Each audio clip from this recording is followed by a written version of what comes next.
शर्मा। स्वागत है आपका न्यूज नेशन टुडे 24x7 पर। आप देख रहे हैं 2 बजे की देश दुनिया की खबरें विस्तार से। दिल्ली एनसीआर में सभी पेट्रोल डीजल कारों पर से रोक हटी। हवा में सुधार के बाद ग्रैप 3 की पाबंदियां वापस। प्रदूषण स्तर में हुए सुधार के बाद केंद्रीय वायु गुणवत्ता प्रबंधन आयोग ने ग्रैप 3 की पाबंदियां हटा ली हैं। इसके साथ ही दिल्ली एनसीआर में निजी निर्माण कार्यों पर लगी पाबंदी भी हट गई है। साथ ही BS3 वाले पेट्रोल और BS4 वाले डीजल वाहन का दोबारा संचालन हो सकेगा। दिल्ली का 24 घंटे का औसत AQI सोमवार शाम 4 बजे 395 था, जो मंगलवार को सुधरकर 312 हो गया। इस फैसले के बाद निजी निर्माण और ध्वस्तीकरण के कार्य हो सकेंगे। स्टोन क्रशर आदि का संचालन भी किया जा सकेगा। वहीं ग्रैप 3 के तहत BS3 वाले पेट्रोल और BS4 वाले डीजल 4 पहिया वाहनों पर प्रतिबंध था। यह पाबंदी गाजियाबाद, गौतम बुद्ध नगर, फरीदाबाद और गुरुग्राम में भी लागू थी। अब इन वाहनों का संचालन हो सकेगा। 2 दिन हल्की बूंदाबांदी से प्रदूषण की परत हुई कम। AQI में सुधार। दम घोटू हवा से फिलहाल नहीं मिलेगी राहत। दिल्ली में लगातार दूसरे दिन दिल्ली हल्की बूंदाबांदी से आसमान में छाई प्रदूषण की परत थोड़ी कम हो गई है। बूंदाबांदी और तेज हवाओं के चलते राजधानी के वायु गुणवत्ता सूचांक में एक दिन पहले की तुलना में 83 अंकों का सुधार हुआ है। हालांकि समग्र तौर पर अभी भी दिल्ली की हवा बेहद खराब श्रेणी में ही है। राजधानी में इस बार गर्मी और मानसून के मौसम में बीते वर्षों की तुलना में हवा की गुणवत्ता साफ रही, मगर अक्टूबर के दूसरे पखवाड़े से प्रदूषण स्तर बढ़ने लगा। इसके बाद से लोग लगातार प्रदूषित हवा में सांस लेने को मजबूर हैं। 20 अक्टूबर के बाद से अभी तक एक दिन भी वायु गुणवत्ता साफ नहीं रही। इस दौरान ज्यादातर समय हवा खराब, बेहद खराब, गंभीर और अत्यंत गंभीर श्रेणी में रही। उत्तरकाशी सुरंग हादसा। बिहार के वीरेंद्र ने बताया, टनल में कैसे कटे 17 दिन, बिना घबराए अंदर रोज हटाता था मलबा। उत्तराखंड के उत्तरकाशी सुरंग में पिछले 17 दिनों में फंसे 41 मजदूरों के परिजनों के लिए मंगलवार की देर शाम मंगलकारी खबर आई, जिसका सभी बेसब्री से इंतजार कर रहे थे। सुरंग से बाहर निकलने के बाद प्रभात खबर से बातचीत के दौरान वीरेंद्र किस्कू ने बताया कि पिछले 17 दिनों के दौरान में जरा भी नहीं घबराया। उसने बताया कि सुरंग में फंसने के 12 घंटे बाद से ही अंदर में पानी, भोजन, ऑक्सीजन आदि मिलना प्रारंभ हो गया था। पाकलेन चालक वीरेंद्र ने बताया कि सुरंग के भीतर भी वह रोजाना मलबा हटाने आदि का कार्य करते रहता था। कभी भी हताश या निराश नहीं हुआ, ना ही घबराया। उसे सरकार व प्रशासन पर पूरा भरोसा भी था। परिजनों से बातचीत होने के बाद से हौसला भी बढ़ता गया। साथी मजदूरों को भी ढाढ़स बताने का काम किया। दिल्ली जयपुर हाईवे पर आग का गोला बनी जगुआर, जलकर खाक हुई 78 लाख की कार। दिल्ली जयपुर हाईवे पर मंगलवार दोपहर करीब 2 बजे मानेसर पॉलिटेक्निक में करीब 78 लाख की जगुआर कार अचानक आग का गोला बन गई। हालांकि इसमें कोई हताहत नहीं हुआ। बताया जा रहा है कि जगुआर में शॉर्ट सर्किट के कारण लगी आग होगी। फायर अधिकारी रमेश सैनी ने बताया कि कार बादशाहपुर निवासी एक व्यक्ति की थी। दोपहर में जयपुर की ओर से चालक आ जा रहा था। मानेसर कॉलेज के पास अचानक कार में आग लग गई। हालांकि चालक समय से कार से बाहर आ गया। उन्होंने बताया कि जगुआर को बचाने के लिए प्रयास किया गया, लेकिन पूरी तरह जल गई। माना जा रहा है कि शॉर्ट सर्किट से आग लगी होगी। कड़ाके की सर्दी के बीच 2 दिन बारिश की भी भविष्यवाणी। 9 राज्यों में अलर्ट। कश्मीर से कन्याकुमारी तक बरसेंगे मेघ। देश के उत्तरी और पूर्वी हिस्से में कड़ाके की सर्दी शुरू हो चुकी है। उत्तराखंड, दिल्ली, हरियाणा, पंजाब, जम्मू कश्मीर, यूपी और हिमाचल आदि कई पूर्वी राज्यों में घुप कोहरे के साथ दिन की शुरुआत हो रही है। पहाड़ी इलाकों में बर्फबारी तो मैदान में ठंडी हवाओं ने ठिठुरन बढ़ा दी है। इस बीच मौसम विभाग ने बारिश की भी भविष्यवाणी की है। 2 दिन जम्मू कश्मीर, हिमाचल, उत्तराखंड में बारिश हो सकती है, जबकि 3 दिनों तक MP, महाराष्ट्र और छत्तीसगढ़ के कई इलाके बारिश से भीग सकते हैं। मौसम विभाग ने दक्षिणी हिस्से में भी बारिश की भविष्यवाणी की है। तमिलनाडु, केरल, पुडुचेरी सहित दक्षिण भारत के कई हिस्सों में अगले 2 दिन भारी बारिश हो सकती है। बाकी की खबरें ब्रेक के बाद।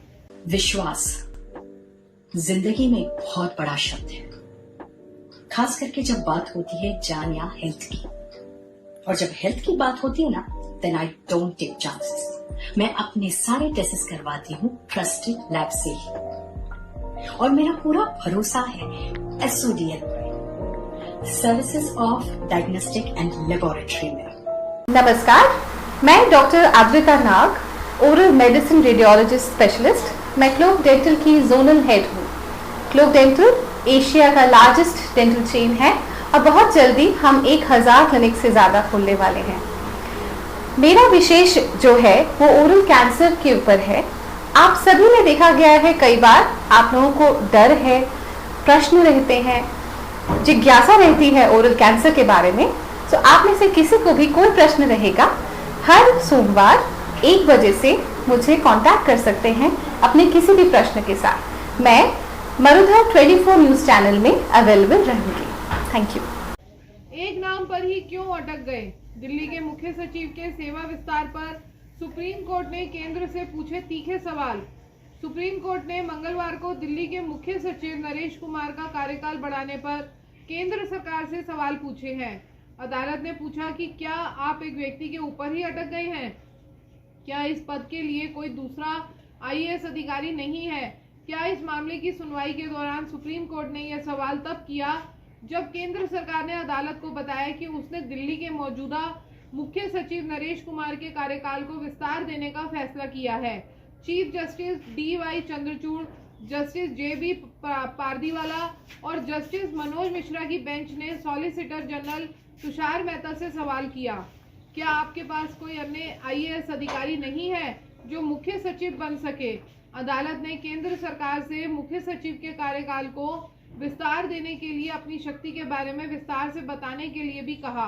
इस मामले पर जवाब देने के लिए सुप्रीम कोर्ट की बेंच ने सरकार को 29 नवंबर तक का वक्त दिया है। आम आदमी पार्टी के बजट से बाहर होगा NCR। ग्रेटर फरीदाबाद में 200% तक जमीन के सर्किल रेट बढ़ाने की तैयारी। दिल्ली से सटे NCR के फरीदाबाद जिले में घर खरीदना अब और महंगा हो सकता है। जिला प्रशासन ने नए साल में जमीन की कीमत तय करने के लिए सर्किल रेट का नया ड्राफ्ट तैयार कर लिया है। इसमें 10% से लेकर 200% तक ज्यादा तक जमीन की कीमत बढ़ाना प्रस्तावित किया है। सबसे ज्यादा कीमत ग्रेटर फरीदाबाद क्षेत्र में बढ़ाई गई है। बहरहाल इस ड्राफ्ट को जिला फरीदाबाद की वेबसाइट पर अपलोड कर दिया है। राष्ट्रीय परियोजना प्रभावित हो रही है और पैसा विज्ञापन पर खर्च हो रहा है। केजरीवाल सरकार से सुप्रीम कोर्ट क्यों हुआ नाराज?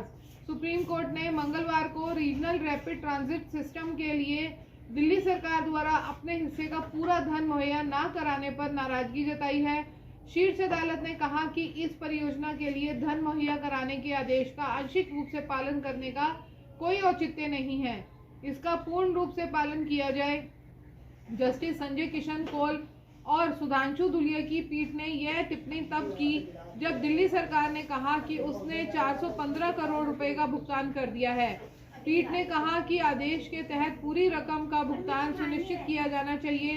पैसा देना सरकार की जिम्मेदारी। जस्टिस कौल ने कहा कि समस्या यह है कि दिल्ली सरकार पर उस पैसे के भुगतान के लिए अदालत को दबाव बनाना पड़ रहा है जो पैसा देना उसकी जिम्मेदारी है।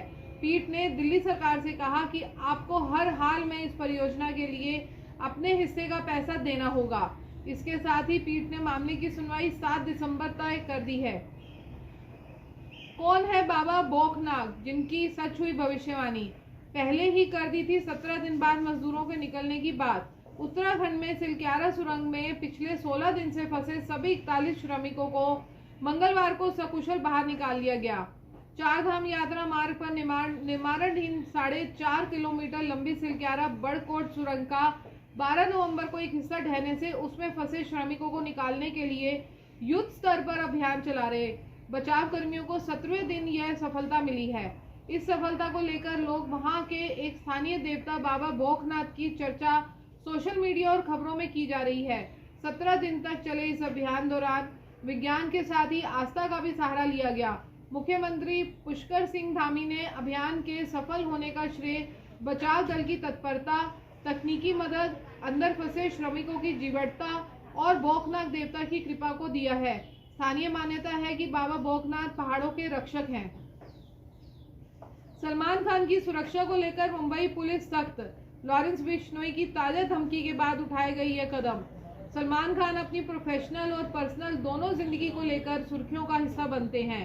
काम के मोर्चे पर सलमान इन दिनों टाइगर 3 को लेकर हेडलाइंस का हिस्सा है।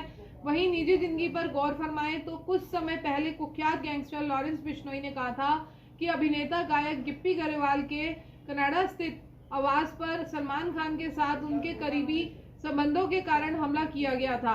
अब गैंगस्टर की धमकी के बाद मुंबई पुलिस ने खान की सुरक्षा की समीक्षा की है। सलमान खान को वापस से धमकी जारी की गई है, इसलिए मंगलवार को मुंबई पुलिस ने सलमान की सुरक्षा की समीक्षा की। अभिनेता को सतर्क रहने के लिए भी कहा गया। फिलहाल टाइगर 3 अभिनेता के पास Y+ सुरक्षा है। इसी के साथ हमें दीजिए इजाजत। नमस्कार।